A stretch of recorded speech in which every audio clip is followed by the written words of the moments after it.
Welcome back to On the Same Page. We are on Daf Ayin Aleph Amud Beis 71b, of Maseches Kiddushin. We're starting 5 lines from the bottom of the page, towards the end of the line where it says Bipras ad Hecha.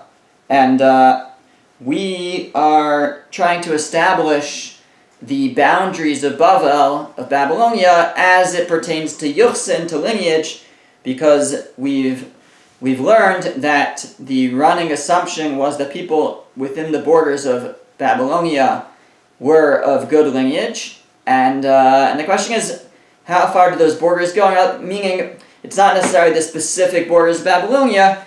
There's borders for Yuchsin, borders where a certain area where we would still consider the yichus, the lineage, assume the yichus to be good, even if it's not technically Bavel, Babylonia. That's what the Gemara was trying to establish for us. Now, we just started discussing the various, the geography, and we'll go back a tiny bit just to get our bearings, and for those who received the email I'll attach, I got some maps, so you could get a sense of what's going on here. So, for example, and I'll try to hold it up so you can see it. So we have here the Chidekel River, which is the river Tigris, and then on the other side we have the river Pras, which is the Euphrates, and in between that is what we call Bavel, and modern-day Iraq is a good portion of that. There's actually a city that we refer to called Baghdad, which may well be Baghdad. We'll have to see how it fits in. So the Gemara asked, how far does Bavel go? We know that between the rivers is considered Bavel, but what about beyond those rivers? Does it extend? And so it first asked, how far does it go? And Rav said until the river Azak, and Shmuel said until the river Yoni, and that is talking about, with regards to the Chidekel, the Tigris River, so this would be to the east. So eastwards, how far does it extend? And there's another river that runs, a small river, stream or something that runs a little further out, a little further east than the Tigris River. That's the Yoni. The river Azak is not shown on this map, but that's how it goes in that direction, and then the Gemara asked Le'el bediglas. Now Le'el usually means like upwards, which would imply northwards. Rashi learns here that whenever it says Le'el, it means south. I think some scholars argue that and understand it to mean north. So it asked, in terms of the diglas, the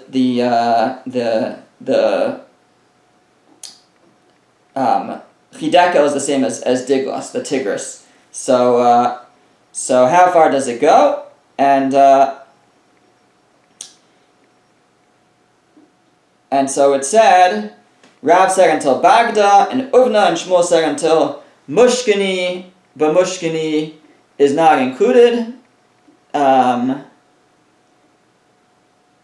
So on this map, at least, they have Baghdad right around where Baghdad is, on the river Tigris, and then they have Uvna being a little bit further north. So they're assuming that this is asking about towards the north. They do not identify what Shmuel says. Shmuel said Mushkini. This map does not show Mushkini on it. I have another map here on the other side, and I'll tell you if they identify Mushkini, and you can try to take a look and see what you can find on the map yourself. Okay, but in any event, so Shmuel says this until Mushkini, and then the Gemara asked, it said below on the Diglas, on the Tigris, how far does it go? Which would definitely sound like it means to the south, but Rashi says it means to the north, so I'm not sure why Rashi is taking the words out of their simple meaning. And there we said until Apamya, the lower Apamya, and here they show Apamya, they learned that it's to the south, so they show Apamya down here, that's how far to the south, and then it said,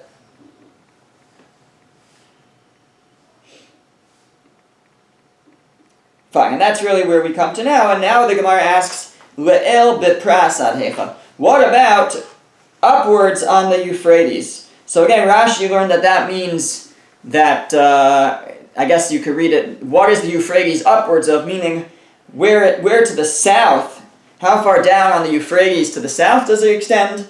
And like I said, others understand it mean it's asking Le'el upwards to the north, how far does it extend? So Rav Amar ad Akra de Tul Bakni. Rav says it goes up until Akra de Tul Bakni, which is some kind of fortress of Tul Bakni, and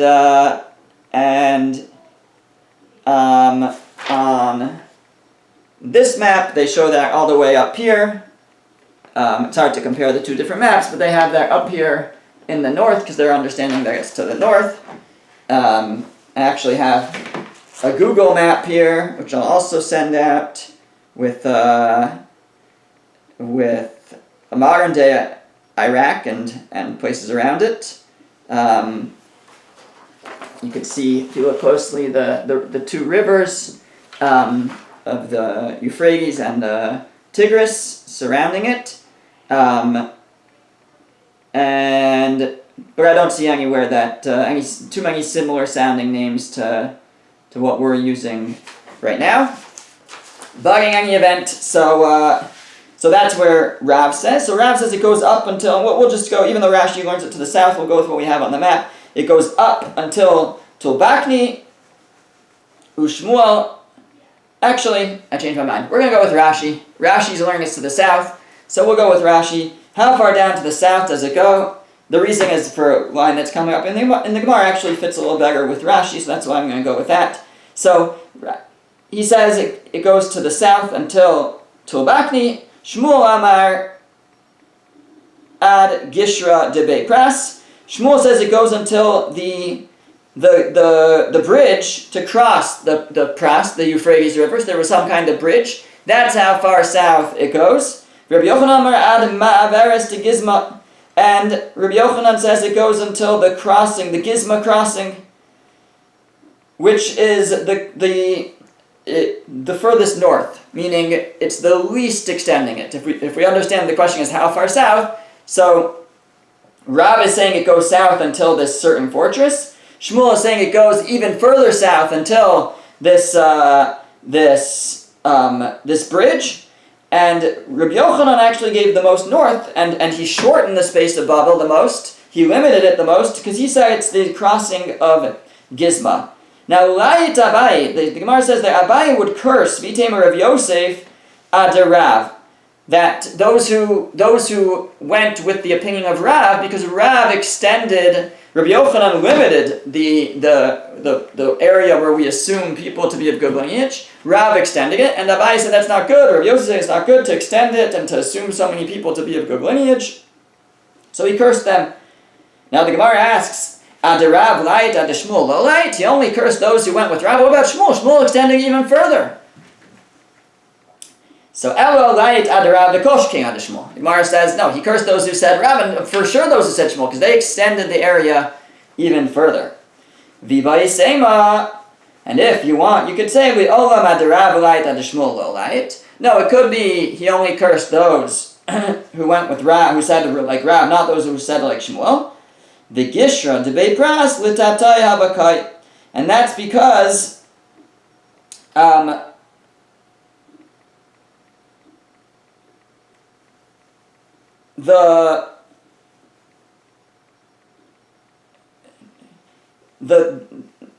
bridge that Shmuel referred to was lower down than in his time, meaning in the days of Shmuel.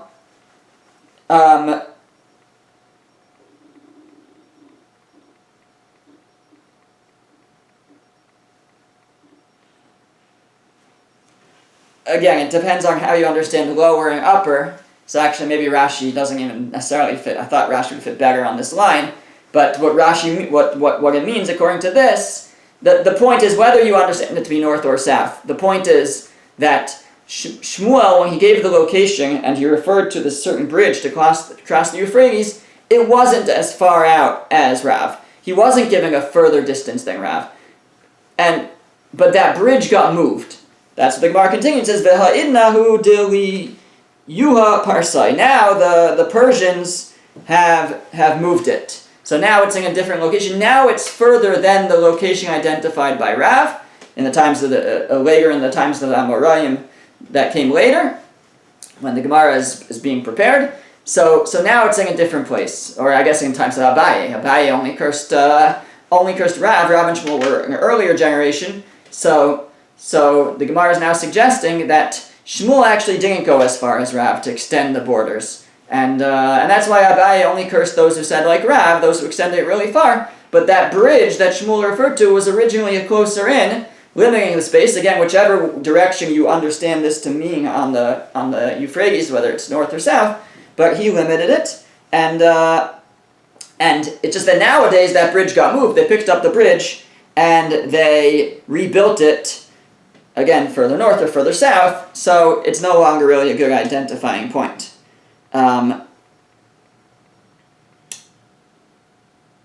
Fine.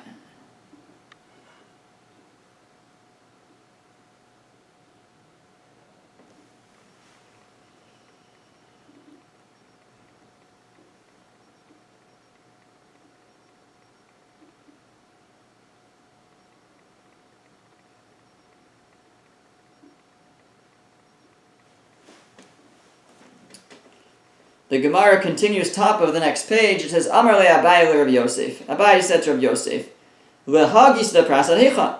So what about on the other side of the Euphrates? So we talked about to the east of the Tigris, of the Chidekel River. We said it go. We had two opinions as to how far east it goes beyond the river, the Chidekel.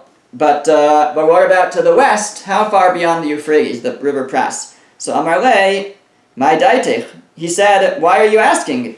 Mishum Beiram? You want to know about the community of Beiram? I guess there weren't really too many communities to the east of the Euphrates. And so, I don't know if it's because it was desert or whatever. You can see here, this is Israel. This is Eretz Yisrael. So, I don't know what's, if there were how settled the area in between was, but they, at least on this map, they assume Beiram is over here. So he says, you want to know how far it goes to the east that Bavel extends? Why? Because you're asking about Beiram? Apparently there was a community there. So he says, you don't need to ask about that. Miyachsi de Pumbedisa mi Beiram naspi. Those of the best lineage from Pumbedisa, this established city in Bavel of good lineage, they marry the people from Beiram. And so you can know that Beiram is of good lineage. If that's your question, then yes, Babel extends and includes Beiram. We have on record that people from Pumbedisa marry them and assume them to be of good lineage. Amar Rav Papa. The Gemara continues, says, Rav Papa says, Ki machlokas liyuchsin, kaf machlokas linyan gittin. Just like we have a debate here as to how to define the borders of Babel with regards to Yuchsin, with regards to how far we assume the lineage is good. So too, they argue with regards to Gittin. When it comes to Gittin, so the halacha is the very first Mishnah in Maseches Gittin, is that if one brings a get, a bill of divorce, from outside of Eretz Yisrael to Eretz Yisrael, if one is an agent delivering a get, so we require that the witness, the agent actually, say the following. He has to say, Befanei nechtav ubefanei nechtam. It was written in front of me and it was signed in front of me, and that way he can confirm that it was done properly with the lishma, it was done with the right, for these people, because he was there. And but that's a specific requirement, because we don't have availability of witnesses, etc. It's specifically required of the agent when he brings it from Eretz Yisrael to from outside of Eretz Yisrael to Eretz Yisrael, from Chutz La'aretz to Eretz Yisrael. However, we say that Bavel is like Eretz Yisrael. Bavel, they know what they're doing, just like in Eretz Yisrael, they know what they're doing, and you don't need the agent to declare this, because we assume that they know what they're doing. So too, even if you're bringing it from Bavel to Eretz Yisrael. Now, what's Bavel? How do we define the boundaries of Bavel? So Rav Papa says that the same boundaries that we establish with regards to lineage, we will apply with regards to treating Bavel like Eretz Yisrael with regards to get, and with regards to not needing to say B'farei Nechta. B'farei Nechta was written and sealed in front of me and signed. So that's the opinion of Rav Papa. Rav Yosef Amar. Rav Yosef says, no, Machogas L'Yuchsin. No, this whole debate is with regards to Yuchsin. That's where we're debating the boundaries. Aval Gittin. But when it comes to Gittin, Divrei Akol, everybody agrees at Arba Tinyana de Gishra. How far does Bavel go? It goes until Arba Tinyana de Gishra.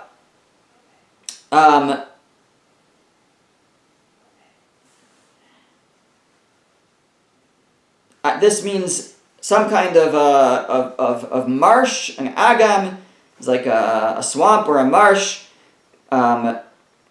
with reeds growing, and Aravos, Rashi says, willows, and there were two of them below a certain bridge, and that's where it is. The two swamps below the bridge, that's how far Bavel goes. He says everybody agrees to that with regards to Gittin. Okay. Amar Rami Bar Abba says, Chavel Yama, this place called Chavel Yama, Tachilta de Bavel. That is the pride, the crown of Bavel, the best yichus, the best lineage can be found in Chavel Yama.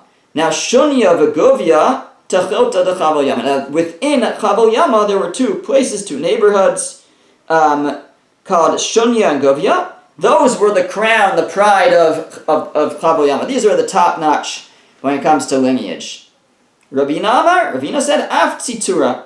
Also Tzitura. There's a third place, Tzitura. That neighborhood also had amazing, pure lineage. Tanya Nami Hachi. We also learned this in a Brisa. Chanan ben Pinchas Omer.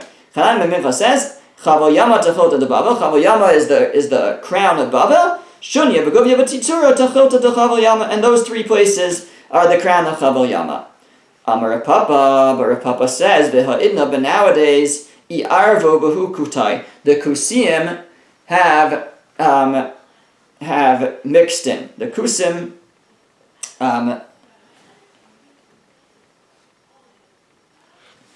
so the Kusim,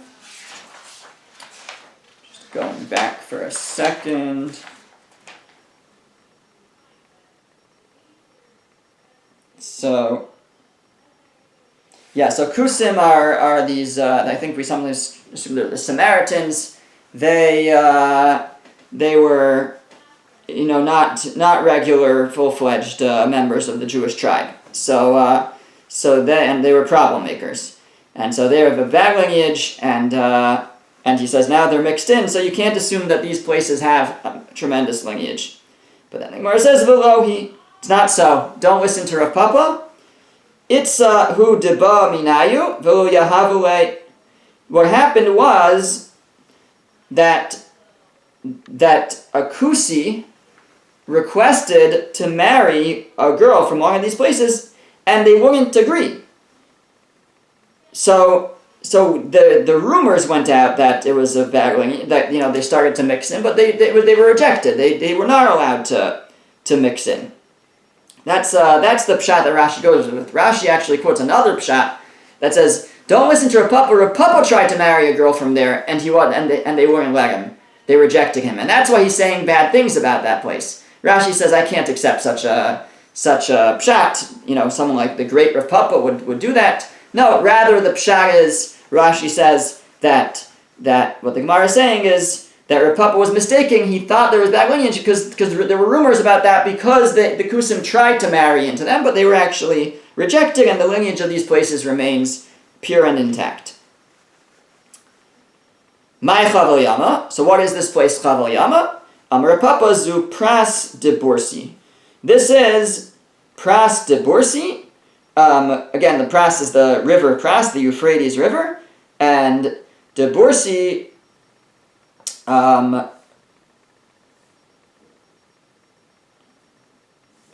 was a place, or Borsif some have, so it's a place along the Euphrates River. And that was the place that had the best lineage.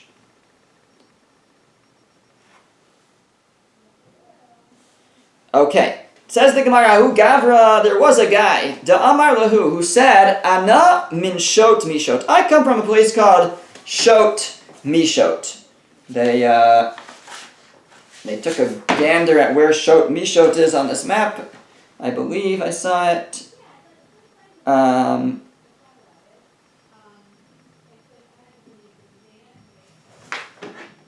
second, let's see if I can find it. Maybe it's this map. No, they're not sure. They put a question mark. They suggest maybe Shot Mishot is over there along the Euphrates River. In any event, he said, I'm from Shot Mishot. Amar Rabbi Yitzchak Nafcha, al Raglav Rabbi Yitzchak Nafcha, stood up on his feet, Amar, and he said, Shot Mishot, Beng HaNaharos Amedis. Shot Mishot is between the rivers. It's between the rivers. Okay, it's a little north, but he said it's between the rivers. Again, a little north according to this map, at least. So the Gemara asks, so what?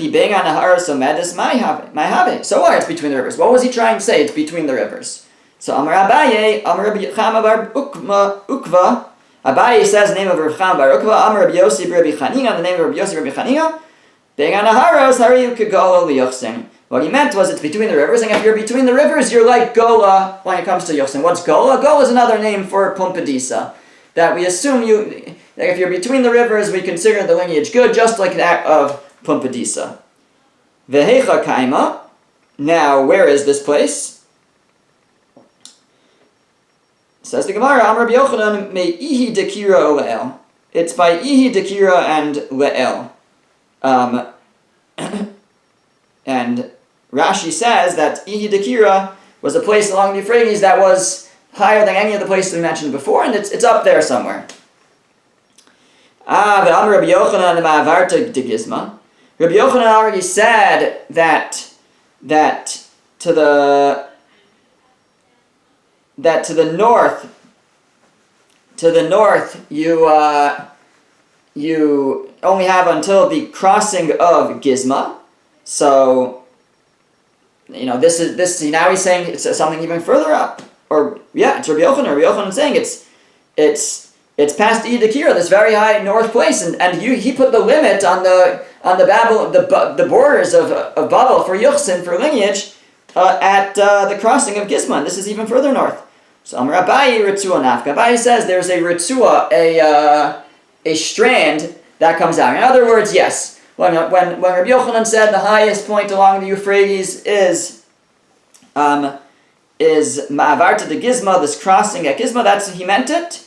That's the cutoff. You could go east-west from there, except there's a little strand that goes up further. And along that little strand is still considered part of Babel, and this place Shot Mishot was on that strand.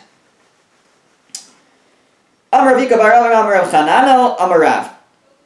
Rav Ika bar Avin said in the name of Rav Chananel, in the name of Rav, Chilazon, Yihavan Harehi Kegola, Ryuchsin. Chilazon, this area of Chilazon, it was a river. Things along this river, it was, I guess, a small river.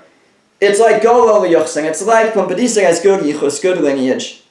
Amar le Abaye said, Lo tatzisule, don't listen to him. Yevama yidinafla lehasam. There's a Yevama that fell to him there. He has a brother who passed away, and he wants to marry his brother's wife. She's a Yevama. They had no children. And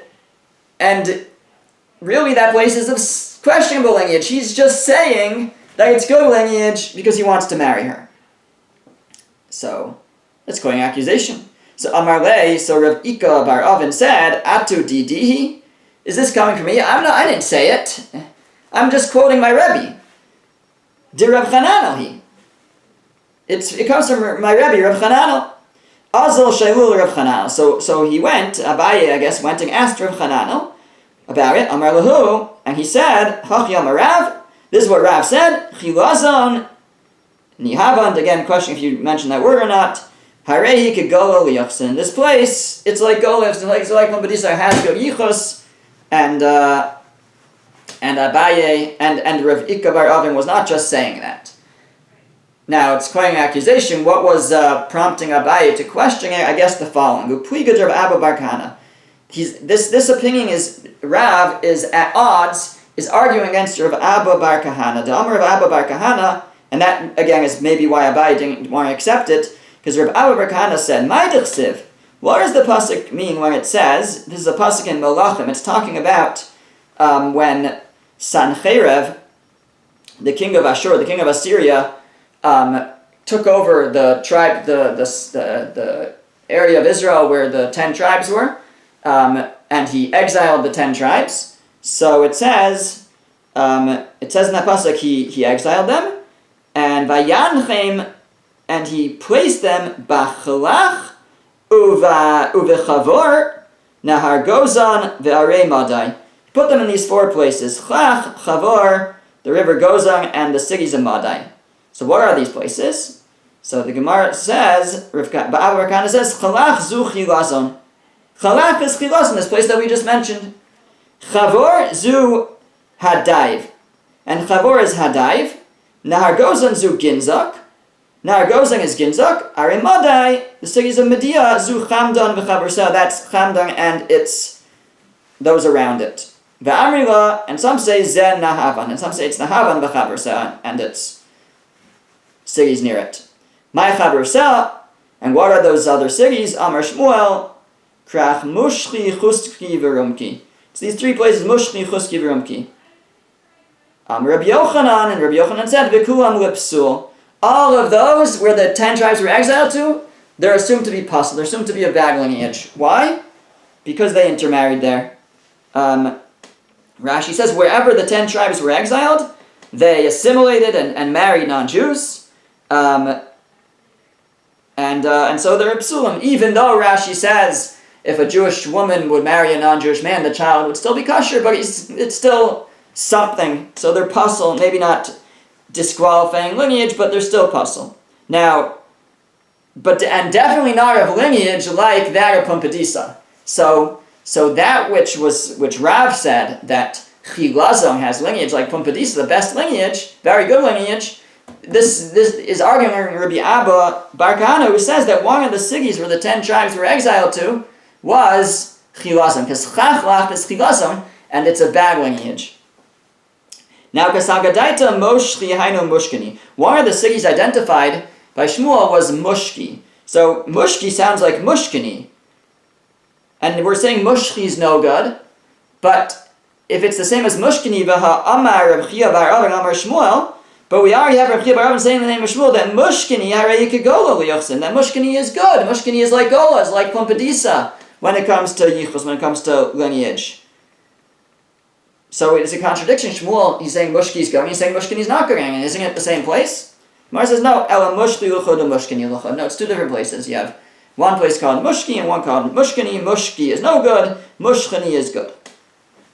Okay, now that we mentioned some of these cities, so we quote a pasuk in Daniel which relates to them. The pasuk says in Daniel had a vision involving 4 animals, and each of the animals represented a different exile that the Jewish people would find themselves in. And in that dream, he dreamed of a bear, and it says, Utlas ilaim bepuma ben shinal. It had 3 ribs in its mouth between its teeth. And what does that mean? That it was in its mouth implies it's completely in its mouth. Between its teeth, though, implies that it's sticking out. So Amar Rabbi Yochanan says, Zu chilazon hadaivu netzivim. It refers to these 3 cities, Chilazon, Hadaiv, and Netzivim, Shepa'amim Bolasan, Pa'amim Poltasan, that sometimes they were absorbed into, it's talking about Persia, and sometimes they were spit out. So they're like in and out, they're in the mouth, they're out of the mouth, because this vision of the bear refers to Persia, and at the Parsim, and these three cities were sometimes in the mouth, sometimes out, sometimes part of Persia. They conquered it, they let it go, it got conquered back, etc. Okay, now of course the beginning of that verse. The beginning of that verse said, Ve'aru chiva acharei timyana dam yaladov. Then he saw an animal after the second one, or a second animal, and it was like a bear. So that's what we're dealing with here. We're dealing with his vision of a bear. And Tani Rav Yosef Elu Parsim. The bear refers to Persians. Why are they a bear? She'ochben v'shosin kedov. Because they eat and drink like bears. Umisurbalin kedov. And they are corpulent like bears. Umegadlin ser kedov. And they grow their hair like bears. Ve'en lohem menucha kedov. And they have no rest like bears. They're always on the run. Rashi says even when you tie up a bear, it goes back and forth. So these people also have no rest. Rabbi Ami, ki avachazi parsa derachiv, if when Rabbi Ami would see a Persian riding, Amar, he would say, Hainu duvodaida, you see a moving bear. He would call the Persians bears. Amar le Rabbi Levi, Rabbi Yehuda Nasi said to Levi, Hareini parsim, show me a Persian. What he meant was describe to me a Persian, because Levi was apparently good at descriptions. Amar le, so he said to him, Domin lechayalo shel beis David. They're similar to the soldiers of David, meaning they're very strong. That was what Levi said to describe the Persians. He said, Hareini Chavrin. He said, show me someone from Chavrin, which was another country. Rashi says it was a nation that was near Persia. They were destructive and terrible. So he said, Domen le'malache chavala. He said they are like striking angels that strike. So then he said, Hareini Yishmaelim. He said, show me, what does a Yishmaelite, an Arab, look like? He said, Domen le'seirim shel beis hakisei. They're like the goats of the outhouse. Seirim usually, like here, would mean like demons. They're like demons of the outhouse. Rashi says, why are they like that? They wear black and they look like shadim, they look like demons. The Maharsha adds, well, what does that have to do with the outhouse? What it's telling us is that they are dirty and of bad hygiene.